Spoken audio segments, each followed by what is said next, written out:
And 1 year later, welcome to our celebration of Digital Learning Day from the Active Learning Center at the Regional Information Center. I have my esteemed colleagues with me, and you'll notice that we built a fire because it's 40 degrees cooler than it was yesterday on this February day. I'm Leslie Accardo, Model Schools Coordinator for the Lower Hudson Regional Information Center. And the panel assembled before you today, we'll just do a quick round of introductions, and we're going to invite you into I guess, a third year or second year celebration. It's become a tradition now. This is a third year Digital Learning Day, and this is the 5th year ever of doing Live from Model School.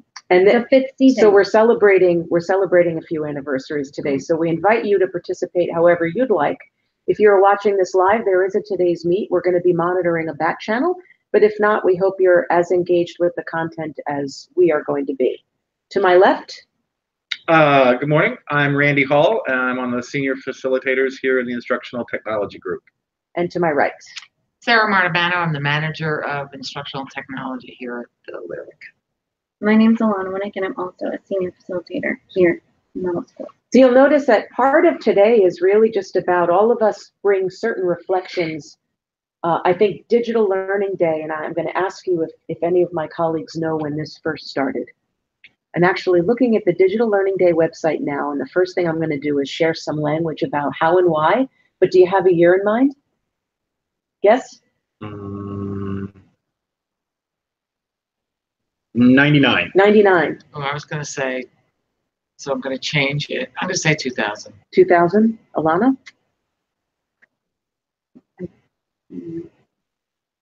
Trying to think of when I used the internet in school. Oh, that's a depressing conversation. We're gonna have that offline.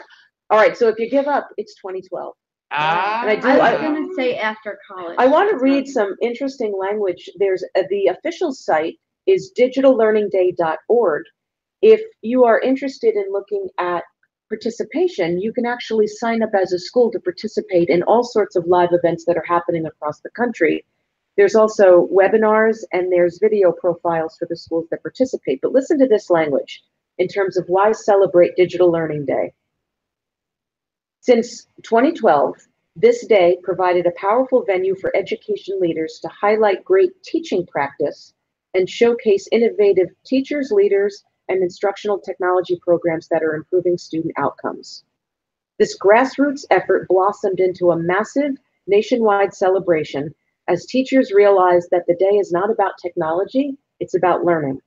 It's not about laying off teachers for laptops, it's about enhancing the role of the teacher in America's classrooms. Here comes the sentence that really struck me.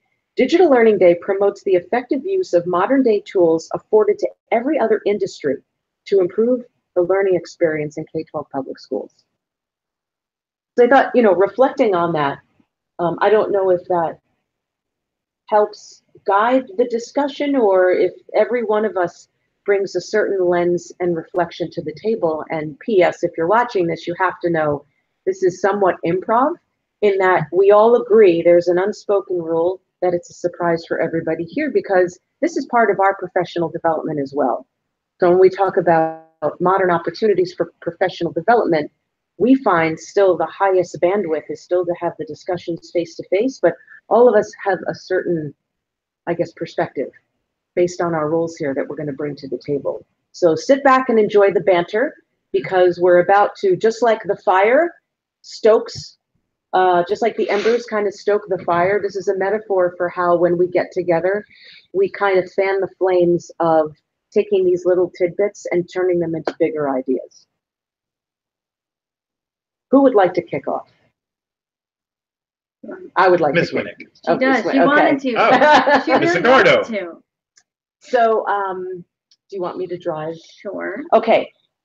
What I'm going to share, what I prepared for my colleagues, you can think about it in terms of a menu, like a drive-through, small, medium, and large. So what I'm going to do is, Which window? I am going to, so this is already screen sharing, right? Okay. Is that the one you want to start? Yes. So we're going to start out with small. You only have, Where is? this is your only window. Okay. No, that's your only window here. And then Firefox here. Okay. In the spirit of small but a high impact. So in working with a district recently, a teacher brought up this random name picker. Love that. Using Flippity. So has anyone heard of Flippity? Yeah. This is actually brand new to me. And because of the work we do here in working with teams, with audiences that we might not know anything about the group that's coming in, especially here in the Active Learning Center, what stood out to me was how easy you can use one tool to either randomize, pick a single name, form a lineup, groups of 2, 3, 4 teams, a seating chart, and you can even do tournament brackets. So it's one of those tools, and then I started looking a little bit about, well, is that the only thing that it does? How flexible can this be? So apparently the story behind this is it an add-on that you can attach to a Google form. So it'll extract the data from a Google form, and it'll allow you very easily to generate things like a badge tracker. So if you're having groups of students or groups of adults working in teams and you have to kind of memorialize their work, you can very easily grab a spreadsheet from that single document, and you can assign different types of badges or randomizer or anything else. So that kind of in the spirit of just looking for something, a tool to help facilitate part of classroom management. And again, part of what we talk about here in the Active Learning Center is not only the movement of furniture, but the movement of humans and ideas. So in terms of small, now you said you had experience with it as well. Is there something else that you want to highlight, or? Those are the highlights. And if I'm correct, it really just works with that one singular Google sheet. Yeah. So that's kind of on the small end. If we want to move up the scale a little bit in scope, thinking a little bit broader, and again, when I reflect on the past year, what we talked about Digital Learning Day last year, I would encourage you to go back. Do all of you remember what some of the topics or themes were? A lot of us chose some analog in addition to the digital. Oh, so was that when you showed us the Rocket Wave notebook? Right. I think Mary Lynn was here, our colleague was here. She's talking about her own experience with using phones. We had talked about certain apps that we had found. I think in figuring out what it is that I wanted to say or call attention to, it's more about these bigger ideas that I see are resonating with districts. And I can't really work in a district without going a day and hearing districts really talk about kids becoming better digital and global citizens, having more empathy, and being able to do these real projects. So this is a website that actually I started investigating. Another colleague of ours who's not here today runs a great session called Global and Digital Citizenship.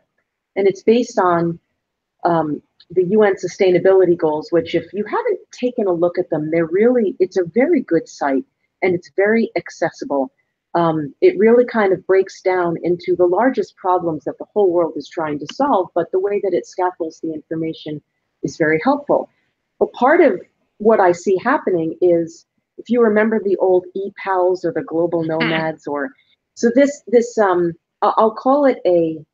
I'll call it kind of like another grassroots initiative, but this Inventors for Change attempts to curate children around, especially in underserved areas around the world, in identifying and solving real problems.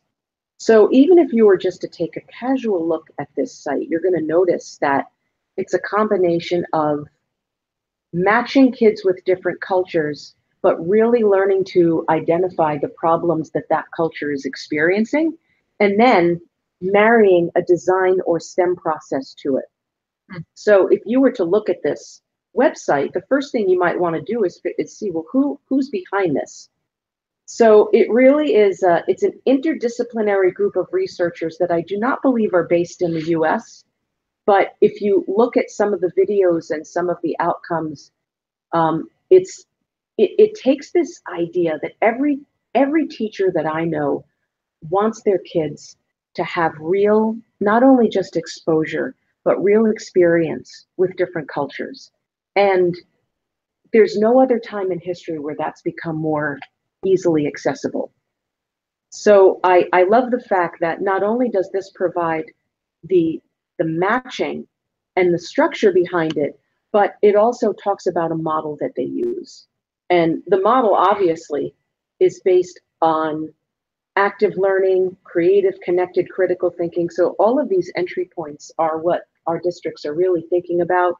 And if we have just if we have a tunnel vision about what it looks like to be digitally literate, I fear that we might be losing this bigger opportunity of having kids really develop not only empathy, but outcomes and projects that are real. And some of these solutions have to do with not just water, but how do you get kids comfortable talking with different generations? How do you memorialize? And was basically on the homepage that I saw about. It's funny what kids consider old, but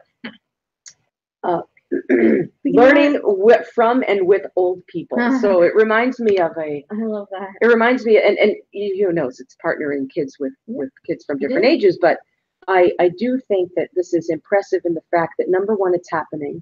Number two, it's happening in what we would consider underserved areas.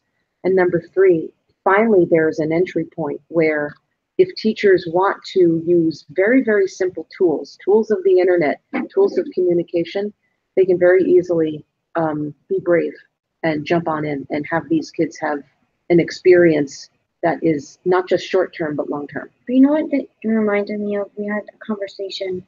I won't even get into what the conversation was actually about, but you were saying that this generation should stand up and have a voice because they're the only ones that will change. So we don't need to go into that, but so it reminds me of that. We'll just say this. Recent tragic events and social media has shown that it's quite possible that there are certain problems that our generation might not be able to solve.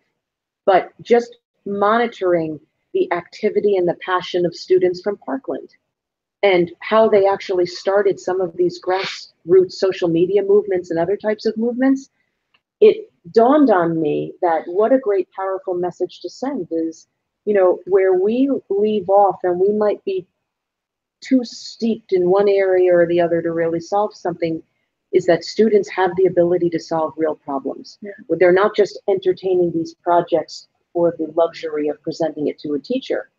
They have the innocence, the creativity, the freedom, the intellectual freedom to actually solve real problems. And that's very evident through this. You know, it reminds me a little bit, Leslie, of the conversation we had yesterday. And there's an academic term that's being batted about called executive function, right? And it's really, you know, personalized learning, ownership over your own learning. And I think it's going to be a theme for this morning, is this idea that it's not a innate skill and we've almost taught everyone how to not have executive function over time, right? And to be good, compliant players of a game, with kids being widgets in school. But when you look at executive function, it's really teaching, because they're disengaged, right? Kids are disengaged because it's not interesting, there's no buy-in, blah, blah, blah. So when you look at executive function, which is sort of what you're talking about, it's about paying attention, learning how to organize and plan things, initiating tasks and staying focused on them, regulating your emotions, which I think is compelling, and self-monitoring and keeping track. And so teaching students how to do that, teaching adults how to do that, teaching students how to do that will give them some of that foundation, both on the emotional side as well as the intellectual side, to do exactly what you're talking about. It's so funny because I was doing a breakout in Catullin yesterday with the ENL students. I don't know which district uses which in terminology, so I don't know which one they use. And it was honest, it was middle school students doing a second grader version, like if you take a mouse to school. It's like elementary, but it wasn't about the content. It was the thinking skills behind it. Because I feel like with social media, the generation is so impulsive, they don't necessarily learn that critical thinking, problem solving, working together. And owning it. And owning that. Yes. With a big emphasis on the social studies civic participation skills. Mm-hmm. So for those of you watching that might be interested and you're looking in my learning plan, we have the opportunity to work with our counterparts at Southern Westchester BOCES on a session that specifically looks at the social studies standards and civic participation and the role of technology.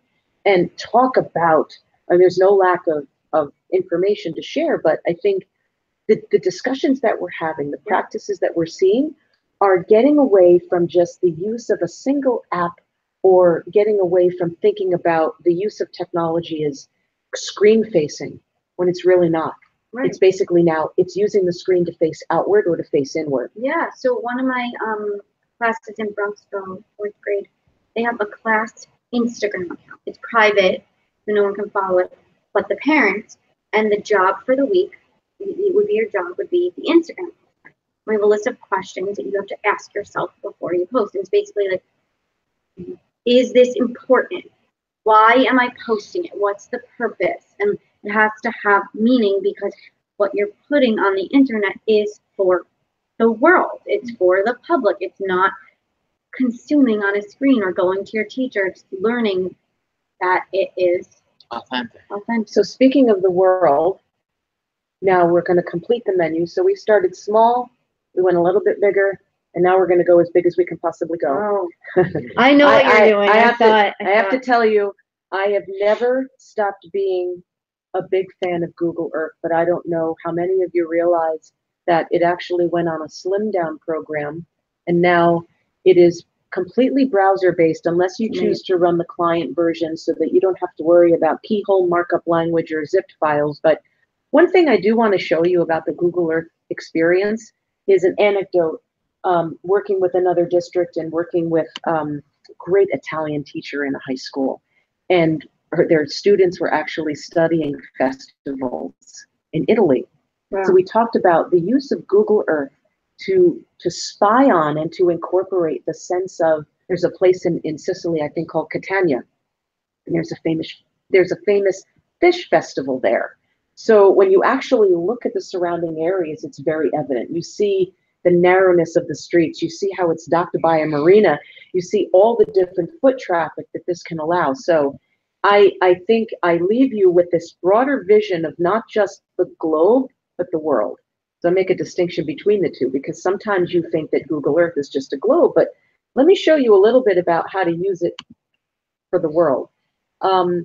So everybody basically knows that the first thing to do is they look for their own, they look for their own house, or they look for their school or their teacher's house, as I found out in this district I was working with. But one of the things is all of these tools take time and they curate. And I was looking through this specific functionality of Google Earth called Voyager. And amazingly enough, or not so amazingly enough, for those of us that have been absolutely transfixed by the Olympics every 4 years, it's like a carnival. For some of us here, you have this appreciation for the host nation. So I was looking at some of the tours that have been curated specifically about Pyeongchang, because I don't know about you, but if you're watching, I was struck by the sheer beauty in the landscape.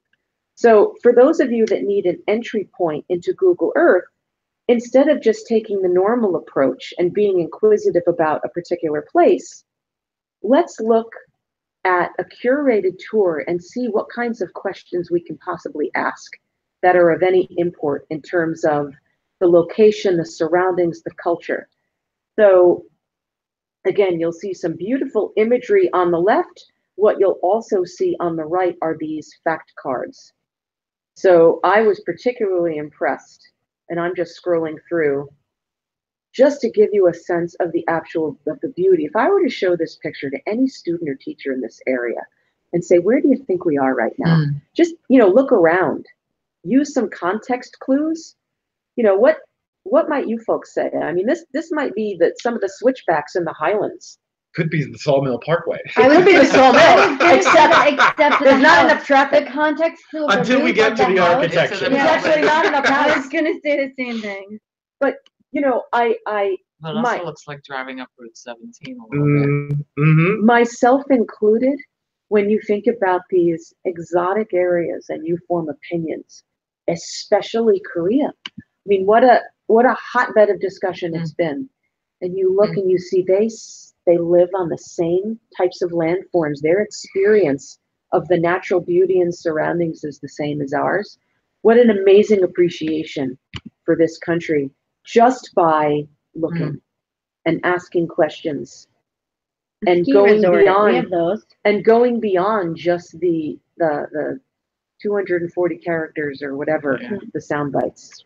So let me tie this all together. We take a group. We take a random group of individuals, or I use my flippity.net to basically assign a group, a problem to solve,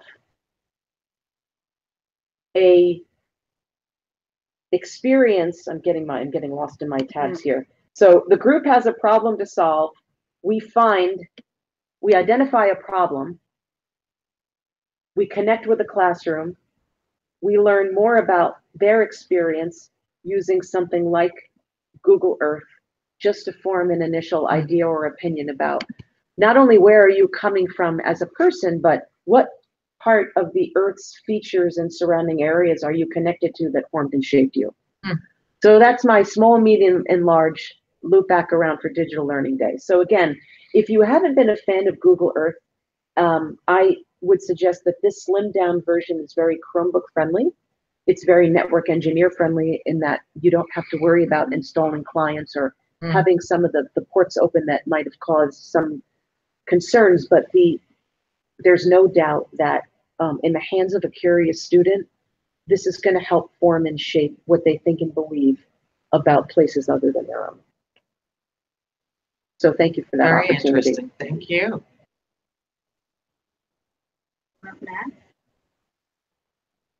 I can do it. I have a bunch of random things. Some are just verbal, so I made a little list.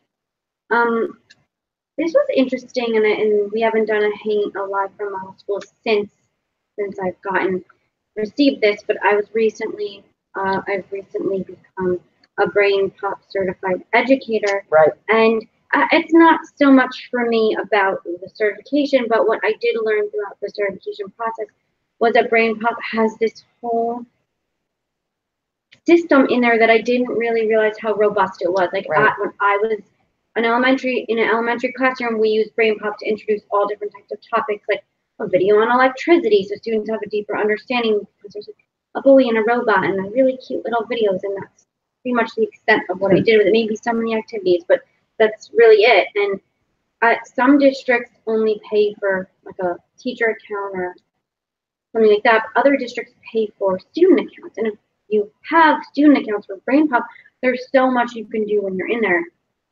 Students can watch the video on their own. You could assign it, like if you have a classroom, you assign your video, and then the students, while they're watching it, can pull up clips of the video as they're watching and build a concept map where it starts at that clip. And they could start to build a concept map of that video and submit it to the teacher. So the teacher could say you have to have 5 points and describe whatever it might be. And my favorite part about it was students can make their own videos, their own Tim and Moby videos, to describe any concept that they want. Inside the software. Inside the software of Brain Pop, they can design a Tim and Moby video and submit it to the teacher to describe any concept they want. And there's all scenes and props, and you can make it like beats and talk. You can record your voice, or that's with the Phoenix version. That's if you have student accounts. Student accounts. And I think we offer that. Southern Westchester BOCES, So there's actually, yes. Yeah. Yep, it's part of the library media service. So Probably Putnam, Northern Westchester BOCES too. yeah, Yeah. it usually falls within the library media services, their respective BOCES. Yeah. So I had no idea that was there, so I just wanted to share that because I found it very interesting. That was one thing. The other thing I'm going to share is a really cool experience. So I had the pleasure of being a part of Google Expeditions augmented reality. Right. So Google Expeditions augmented reality is different than virtual reality. So I mean, virtual reality is when you put the goggles up to your face and you go somewhere in the world that you can't physically be at. Sort of like Google Earth, but except you're in it. There's your Olympic moment. Yeah. Some of those actually. Yeah, sorry to pause, but there's a whole some of Olympic those. thing. No, really. Yeah, did you can actually. Did you look at them? No. Oh well, maybe you should go home and be. I should. Yeah, I think I think I should. like enjoy it. I would have enjoy that. cardboard if you want. Oh, maybe I'll take No one. airline ticket needed. No airline. That'll Yeah. save me the $1,200 for There the you go. closing ceremony. Before we ticket. went live, we were discussing the Olympics, and we were trying to assess whether Sarah's threat to go to Tokyo was real or not. Yeah. But Yeah, it was really grounded in the fact that, talk about personalize your learning, is that because of the technology and because of the time difference in Korea, I was forced, I needed to customize my own interaction with the Olympics. Right. And I had to do because I can't watch it. I go to bed at 9 o'clock at night. Right. And everyone I know is like, oh, I'm so tired. I was up until 3, and that's just not an option for me. So, but I was frustrated and mad at NBC, and I was like, I can't have the experience I want. So long story short, between the apps, and I'm now the proud owner of multi-room. And I've actually personalized my experience to a point where I actually want to go. And I've never wanted to go before, but because I can have it in my own way, in my own time, watch what I want, don't have to wait for it to come on, speed through the things I don't want. And now actually, if I could borrow a cardboard, I actually think I'm going to do that. I would have such a kick with that. The ticket price is prohibitive, so I'm not going. Well, now you But can go. I don't have to. That's the whole point So of that virtual was- reality. You could go somewhere that you can't. So you can't take a field trip to Egypt, but you could take a virtual field trip to Egypt. I just did that in Palomar. But you know what's interesting, before you actually, because I'm interested in hearing about this, because I think it's one of the newer things that Google is doing. Yes. Your experience digitally led you to want to do the human experience. Exactly. Not just be content with the access to the clips. You wanted something about you being able to see everything. Well, I wanted to participate. Yeah. Right. More, and so it wanted to lead to more participation, and not it just more watching. may draw the parallel, the obvious, what I think might now be obvious parallels to education. Right. I had a problem I had to solve, and I was going to write letters to NBC, but that wasn't going to get me my desired outcome. I had to own it. I had to fix it. I had to. Right. And I'm enjoying it. I missed out at the beginning, but the end is more fun anyway. So to your point, I personalized it to a point where I was going to become, well, I'm not, but I'm going to become more of an active participant in the activities as opposed to a passive. Interesting. And so I think there are a million parallels, right? Yeah, because isn't that what we're trying to do with About So Far, is about finding that, inspiring that. How do we help kids do that? And how do you help them want to learn and be hungry to be part Find of that thing that learning? lights that interest, that inquisitive nature that they have. It's funny, when we were at Peekskill closing, the teacher said it's the only universal language. Technology. Yeah. It's the only universal language. This was the dual language teacher. Yeah. Second grade, right? Second grade. Yeah. Yeah, she was like, they all love it. They all want it. They all want to figure it out or use it or learn it and can teach each other no matter if they really understand each other or not. They figure out a way to show each other. Yeah. And they're really excited about it. So back to your... Yes, show me. So, virtual reality is putting goggles on and going to a place you cannot physically be at. Where augmented reality is bringing the digital world into your real world. And the first real example that we've seen that blew up was Pokemon Go. But really, remember that? Remember that? Not saying that was, the best educational version, but that was the version. So Google did not release, but they're in beta testing of Google Expeditions augmented reality. It's very beta. It's essentially going to be just like the virtual reality where the teacher has the script and the teacher can switch the scene, and it's going to be essentially the same thing, but it's not built up, I don't think, enough yet. I see some of them that are there, and they're very interactive. Like, there's like a volcano that starts exploding, and and you could like hover over the volcano and look inside, or like asteroids, and some of them move. Other objects don't move; they're just stationary. Can you help me with the distinction? Yeah. So instead of I'm going to show you a picture. going someplace where it is, you're actually in it. No. So I'm going to show you a picture. So this is Bronxville students.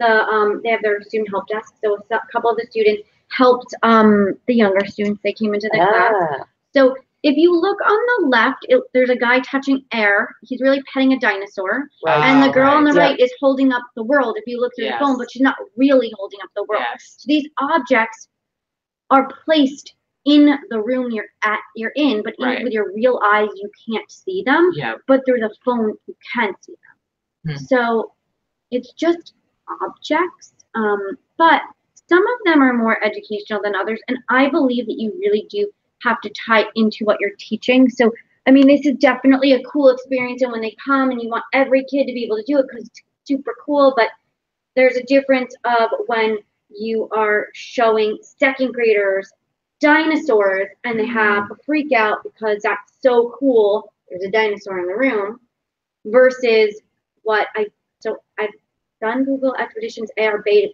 testing. You can apply on their website and fill out a whole application form, and then if you get accepted, then they'll start scheduling with you. But you have to reach up to 350 students.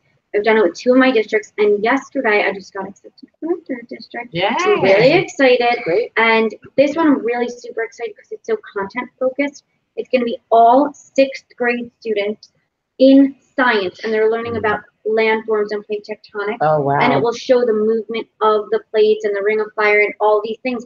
Because I was having a meeting with this teacher, and she was telling me that she teaches these very abstract concepts like atoms that you can't see. And it really, for a 6th grader, it's very difficult for them to wrap their head around the plates, because she was saying, like, okay, when they diverge, like the ocean floor comes up, and she's asking the students what they're thinking is happening to the world. They honestly think the earth is getting bigger because the ocean floor is coming up. They don't understand that in another place it's converging and it's right. So being able to it's a shift, not a expansion. Yes. But now imagine being able to see them. Yes. So abstraction in middle school is actually one of our colleagues did his doctorate work on middle school abstraction, more in a coding environment. But something like that. It's funny. Getting back to personalized learning. So there's 2 terms for that. You can call it binge watching. You can call it personalized learning. So part of binge watching is access to this wonderful content. And I just ran into this special from Nat Geo on the Marianas Trench, which, do you know the Marianas Trench? I don't. It is the deepest place on planet Earth. Yeah. And fascinating, because what they did, and they found this out through a submarine, some British submarine found this. The tubes are some life form. Life forms that exist with just fluorescent. I mean, it's sulfur. It's amazing. I think it's like some ridiculous amount of miles down, but it's what they did in the Nat Geo special. 200 kilometers. 200 kilometers. So what is that? 7 miles or so? More than 124 miles. That's where she's getting her information from. But a minute ago, I knew nothing. I bring it up because what they were able to do with exploration and then sonar and then simulation actually showed because scientists, they're puzzled. Why does this exist? It's almost like an upside down. What happened that this trench was formed? And if you look at other parts of the globe, you see this incredible kind of mountain range. Yeah. So it just dawned on me that just by passively observing and watching, because science is about asking better questions.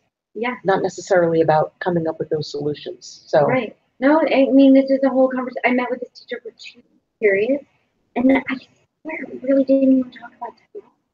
It was really very, very deep. Like, how do you teach such abstract things?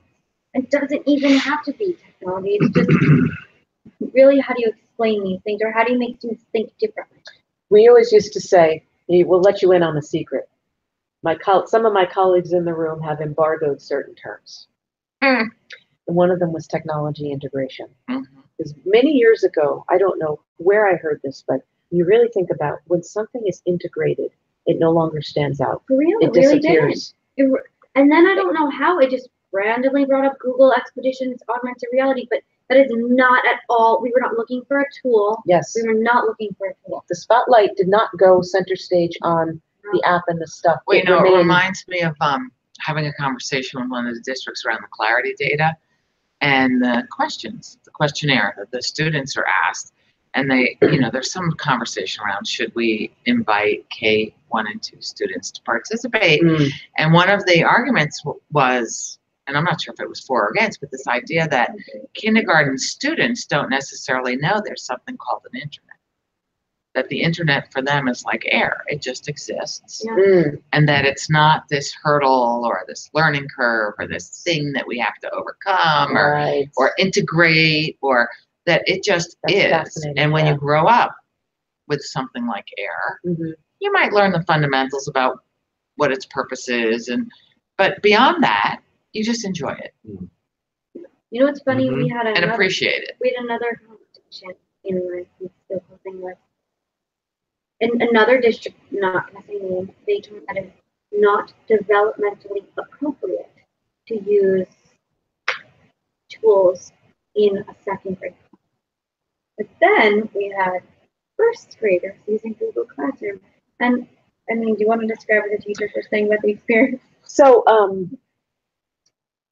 it was stunning to me hearing all the stories about working or actually observing some work that some peak skill elementary students had done with Alana, and then kind of coming in at the tail end and hearing their quote graduation and all the stories that they chose to share. But what was absolutely 100% without exception was how quickly the students were able to at least form a good, healthy relationship with the device. And through, just like anything else, through practice. I mean, here's another Olympic reference.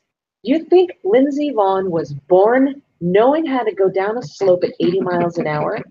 How much practice distinguishes an amateur athlete from someone that devotes their life to it? Why do we think any differently about the ability for kids to develop skills? We set up a center, and their only job in the center is log in and log out 3 times, and then you're done for the day. That was a center. So with routine and intention and exposure, they got over the hurdle. And what was stunning to me was each grade level saw the benefit of having that previous grade level not have to worry about the monster under the bed is, how do I get my kids to log in? Guess what? Every teacher said, can you imagine by 3rd grade, if these kids are coming in with these skills, imagine where your starting line is going to be. They were already making Google Slides presentations in 2nd grade and turning them in through Google Classroom in 2nd grade and inserting images and resizing them. So we have proof, so it can be done, and it is done every day. The conversation brings for me a reflection just on our practice in ed tech with students and practices and processes.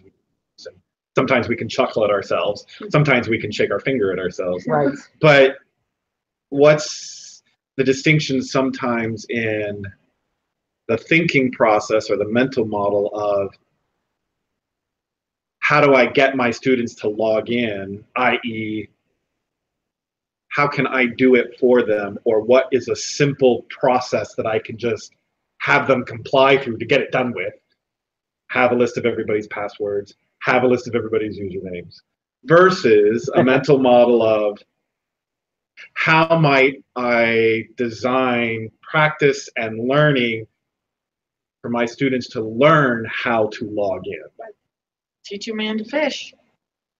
And that yin and yang that we have to go through sometimes because of all the day-to-day restrictions or parameters of challenges of, 38 minutes or time, exactly. or, this one's out, this one's up, this one's down, this one's broken, or my own comfort level. But that mindset around the goal, how can we continue to shift the goal to a conversation on helping the learner gain the knowledge and skills he or she needs to do something, as opposed to how can I just get them compliant to get through something, right? And I think that's way more important like the first half of them. I mean, is it? Yeah. I mean, what's more juicy for continued experience? Having the students practice the routines and rituals of spelling their names fully, maybe with a dot, and remembering a secret word, or the accommodation we've sometimes made over the years of simplistic universal logins with password sheets tossed all around the school, linked up to student names and student ID numbers, and some of those trade-offs we make for convenience. That's why we kind of in the closing of the first grade kind of does this. And in one of my other districts, I was working with them. We decided as a group, like, let's decide like what happens in first grade, what happens. We kind of made our own scope and sequence between the groups. But I mean, in first grade, all you know how to do is log on to the Chromebook and maybe get to Google Classroom. That is a win. If they could come in second grade just knowing how to do that, build upon it. Well, and the thing that's interesting is what's going to motivate someone to make that shift. Yeah. Right? How do you motivate a teacher who was either in Camp A to move to B or vice versa, whatever? And I think that we have an opportunity with the privacy and security requirements, right? Yeah. You can't have ABC 1, 2, 3, and everyone logs in as John Doe, student 1, student 2. So, or have a sheet on the teacher's desk that has all of the kids' passwords. Secret words. Yeah, you really can't store all that. So you are actually have an accountability factor that says you have to empower your students with the ability to do that for their own safety and your own safety and the safety of their peers. So sometimes we need just a little nudge, and maybe that's the. But these children do not. What was it? It was a inclusion first grade.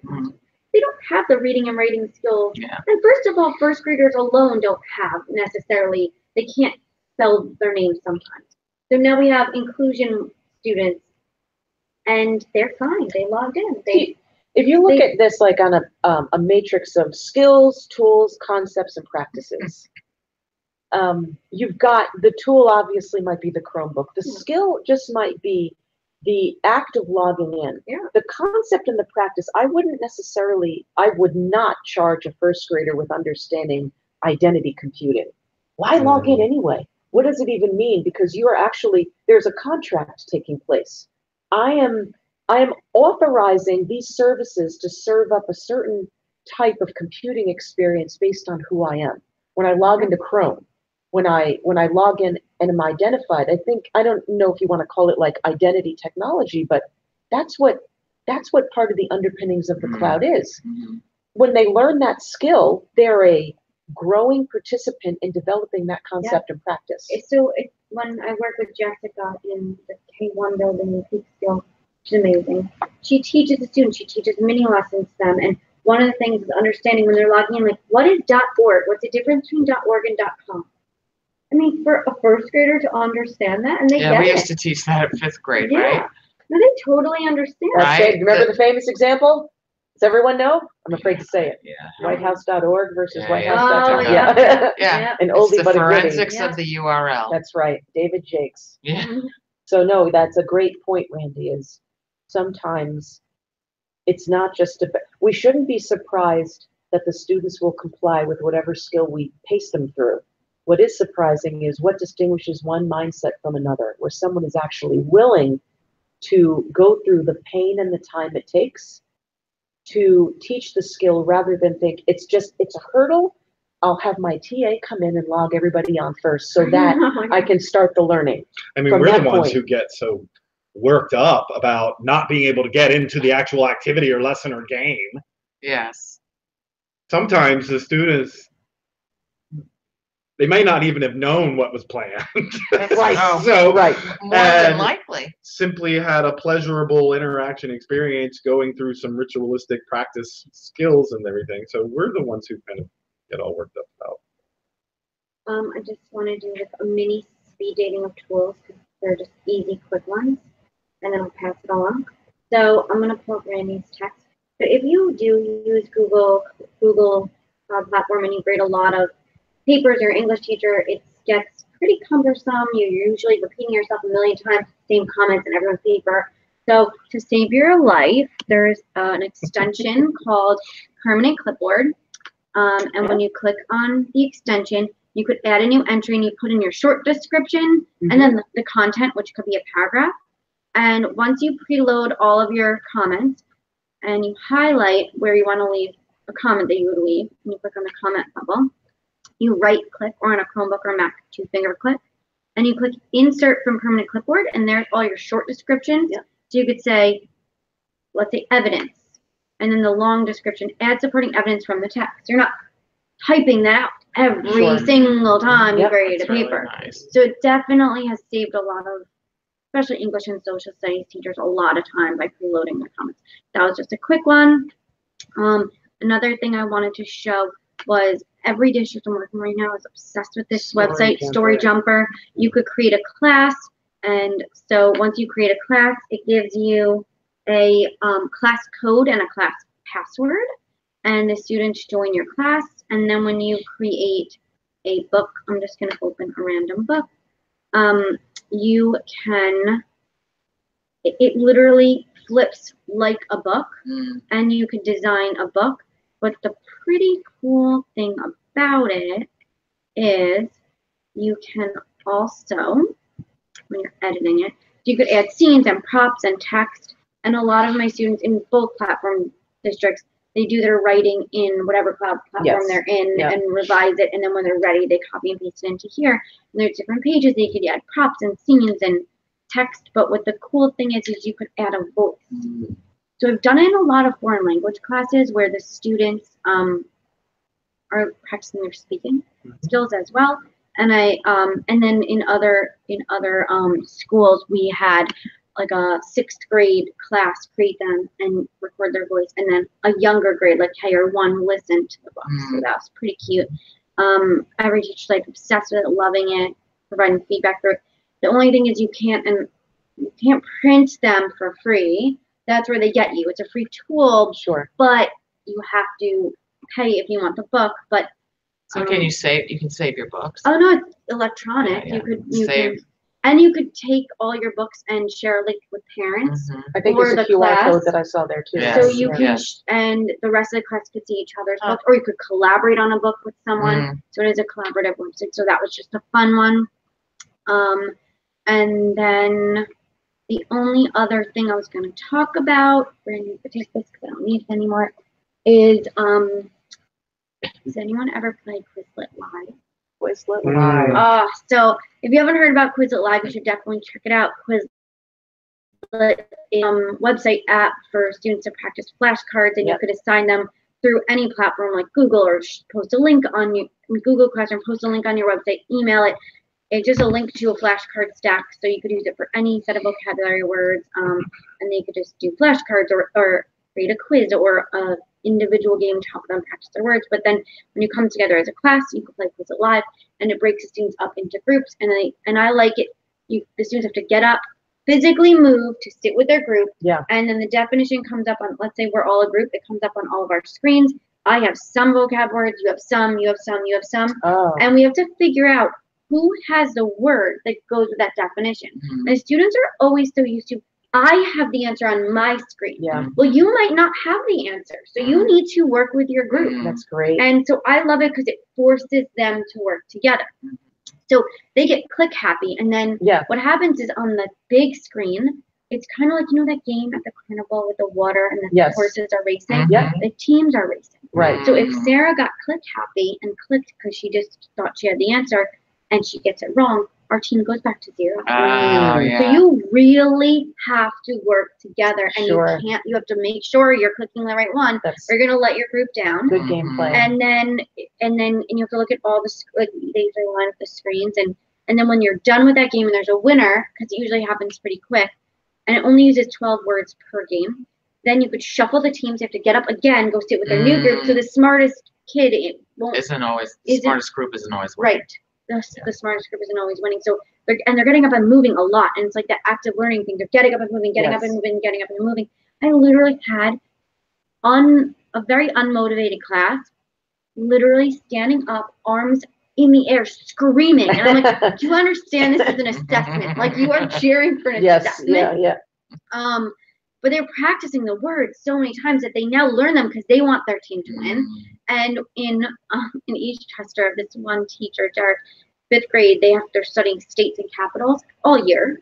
So they should know by now. They should know their states and capitals. So he plays what he calls silent Quizlet. The students are not allowed to get up and work with their teams. They have to stay in their regular seats. Right. And they're supposed to know if they have the answer on their screen. And if they don't, they sit back and cross their fingers and hope that the right team member presses Interesting. it. And so they study so hard because they don't want to let their team down. So they really go home and study. So I just thought that was a fun game. Very neat. Yeah. That's all I have for you. Okay. And Randy.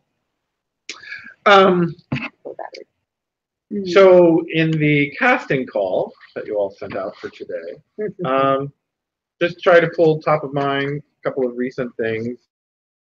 I think what we're seeing as more and more teachers and schools are increasing the amount of digitized learning stuff, resources, and materials for students, and the progression of new insights around accessibility for digital materials. Right. We all know that there's a growing attention being paid to what are the techniques we want to be mindful of when creating digital materials for any purpose, right? To ensure broader access and actual usability. And the fascinating, I was trying to go through some context settings. So the National Eye Institute, for example, about 8% of men suffer from some form of color blindness or color compromising thing. Right. And that's personally relevant because I have some eye issues of late. Yeah. But I was trying to extrapolate that, and that could possibly mean that it could have a real connection to a teacher or school, because that could be 2 fathers out of 30 students. Sure. Right. So where and how, and so with the accessibility hat on, a couple of things to bring forward just as awareness is certainly we're seeing in all kinds of content creator tools like slides, docs, Word, PowerPoint, a greater incorporation of easy ways to address accessibility elements. So for example, in the Google family with slides or documents, one common practice is to focus on making sure that there's what's called alternative text added for any image or graphic element. Right. Because a picture is worth 0 words to a visually challenged person. Yes. Yeah. So when we think about the use of illustrations for learning or images for learning, we might often forget that these kinds of examples of labeled diagrams cannot be just simply a paragraph of text for learning. You have to have a diagram that's labeled. So I can't avoid the whole accessibility issue altogether by just saying, I'm just going to type up everything and not use any pictures. Right. Because charts, graphs, shapes, illustrations are other uses of images where this alternative text becomes an important element. So in the Google Suite family, anytime you're inserting an element, they've made it very handy and easy and quickly right there for me to just enter in some alternative text to describe that image or graphic.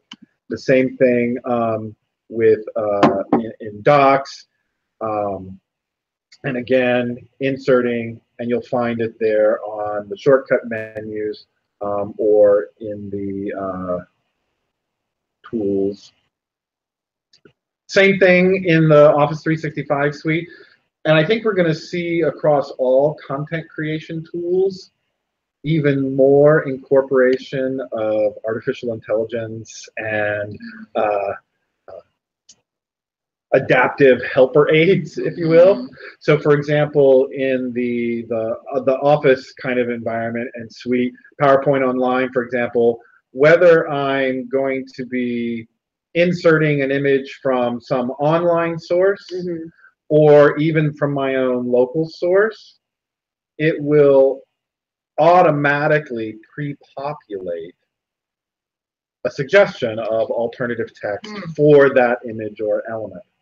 And they've begun to incorporate some of the artificial AI engines into those tool sets, which is kind of promising and interesting. So Randy, when you associate alt text with an image as a designer, how does the end user benefit, because a screen reader will actually just read the alt text source as they're mousing over the screen and trying to? Well, yes. So the one of the primary roles for alternative text comes into play when an individual is using a screen reader tool or a voiceover tool, right, or some kind of assistive technology tool that helps them understand without having to see, yes, what the content is on the page and the document and the material. Right. And so, for example, a screen reader would basically guide me through this slide by saying slide, image, right, and read out whatever is in the alternative text. Right, right, right. But the just ease with which now, so for example, if I was to just take a photo from my local computer to add in here, and I think we're going to see more and more of this in productivity tools or content creation tools. But you can see here, Microsoft just is using an artificial intelligence engine to analyze and generate what an appropriate alternative text entry would be for that. Wow, so that's automatically generated. It analyzes the photograph or image and populates a starter, if you will. Right. So, and I think we're going to see that expand more and more in various types of offering tools. But the basic and all the common, top four: Google Slides, Google Docs, Microsoft Word, Microsoft PowerPoint, whether they're the desktops or the mobile app versions or the browser-based versions, we're going to see more and more of that intelligence being incorporated to make it a lower level of effort required. Yes. So it's nothing you have to turn on. It's just resident in the software. Yeah, it's a baked-in element. Baked in. Yeah. Can you imagine when we do this next year, what we're going to see? Yeah. I know. For Chrome browser users and individuals or teachers who might be wanting to bring a greater awareness for themselves, or possibly for students, because students are now becoming digital creators. And if we're focusing on themes and aspects for our students to create for authentic audiences and to ensure that the materials they create can actually be read. So, students have to create a board proposal for funding. Great. Well, what if some of the funding members and investors are visually challenged or color challenged? What are you going to do? Say, oops, I'm not going to. So I think introducing even to students, beginning awareness of, with digital materials, what are the things just to start being mindful of? There's this extension for the Chrome browser called Funkify, and it's basically a disability simulator, they call it. Right. It's fascinating because the developers involved here are all individuals who themselves are living with various individual disabilities. Look at their names. And they've made it kind of fun because once you install the Chrome extension, their simulators are given like personality names. I love it. I can certainly relate to Blurry Bianca a little bit nowadays. Yes. And so you can see the immediate influence and impact. Right. That's very cool. Again, as a male, greatest sufferer of color blindness or color challenges, Color Carl. Wow. And this gets into one of the accessibility guidelines to try to avoid using color as the sole indicator of meaning. As we do in a pie chart or even that diagram of cells. Exactly. Yes. Differentiators between the cell layers and all of that becomes right. And here in this example, this kind of bubble diagram is is communicating meaning between the bubble illustrations and the lower explanatory text. Right. So when and how to be sensitive to, okay, now I can't make a color match, really. Yeah. Right. So the incorporation of additional elements like here, we get the benefit of also the text. or a shape and a symbol in addition to color. But the Funkify, it just seems to be an interesting collection of simulators that Trembling Trevor. You have to do Trembling Trevor. No, wait, what or about Tunnel Toby. Wait, there's an elderly one that's trembling and elderly blurry. Ellen.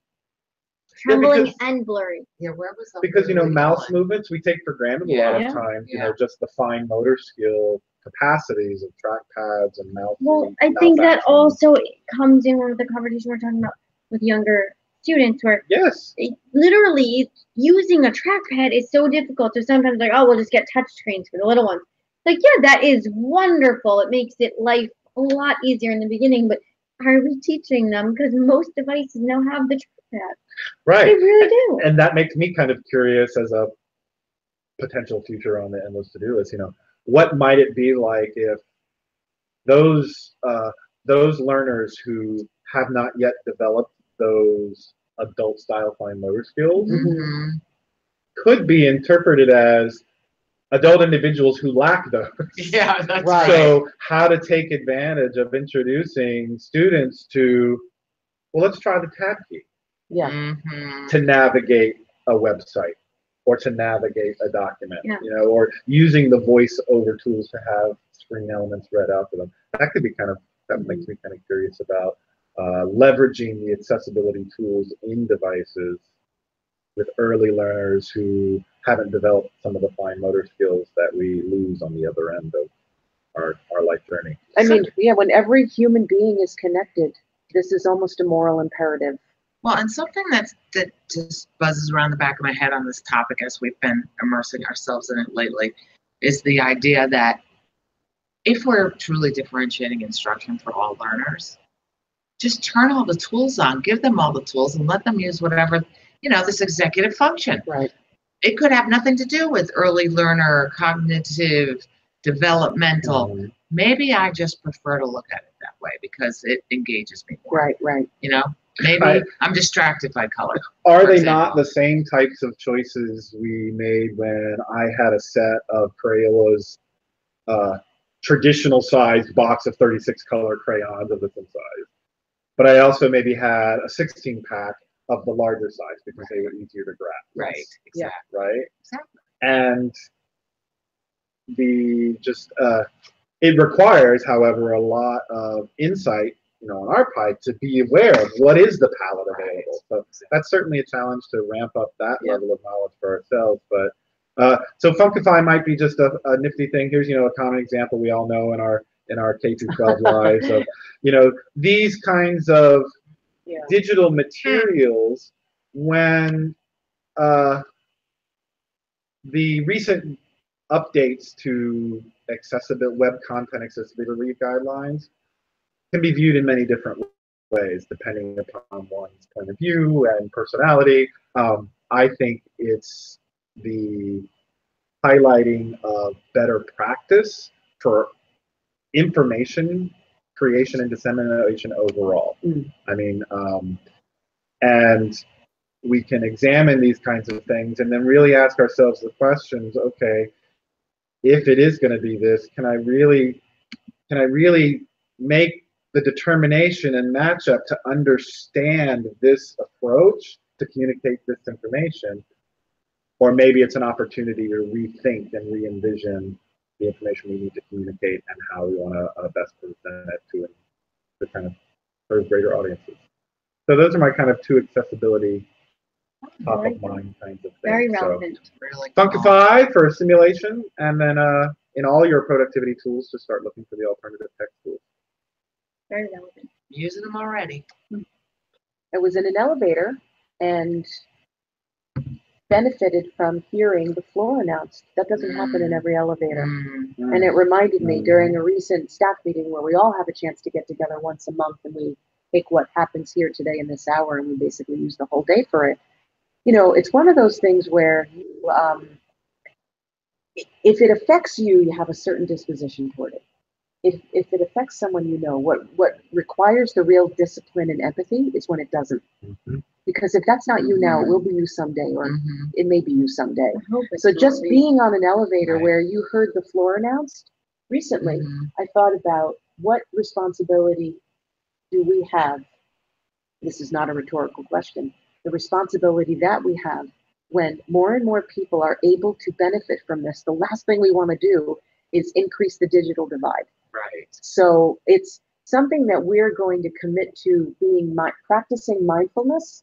When we work with teachers in our own courses here, we're going to slowly start, I call it like gentle pressure relentlessly applied.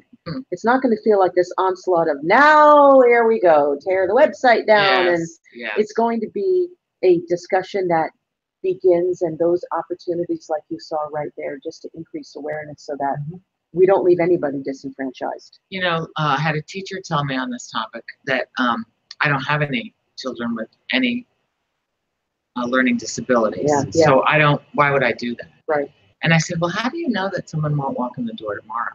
And do you want to have to scramble to make those accommodations, or do you want to take some minor step, at least in preparing yourself to know what's available and what kind of changes you can make in the event that a student does walk in? But even if someone doesn't have a classified disability, we all benefit from certain things that are not classified disabilities. Well, Randy pointed out the wider community, right? There's global audience, right? We know the benefit of involving the wider community in the child's learning experience, and so by not making publicly facing materials accessible, you've alienated them without even knowing it. So why not? It's easy. So make it easy. And a number of the things like appropriate contrast, the web content guidelines and specifications have kind of that's one great example I use of they've been able to codify in a very technical way things that used to be subjective conversations. Oh, well, I like that color better with that color. Yes. But now those guidelines bring forward something concrete to say if it's not 4.5 contrast difference, then it's not readable, and it's just not good. It's just not effective communication of information.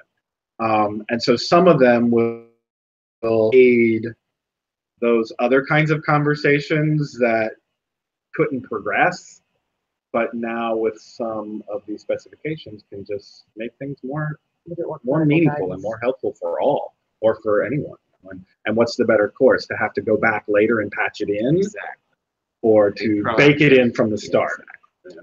I'll bring it back to our metaphorical fire. So if you stuck with us for this over an hour, you, number one, benefited from at least virtually thinking and running your own back channel or participating, but we'll leave this with you.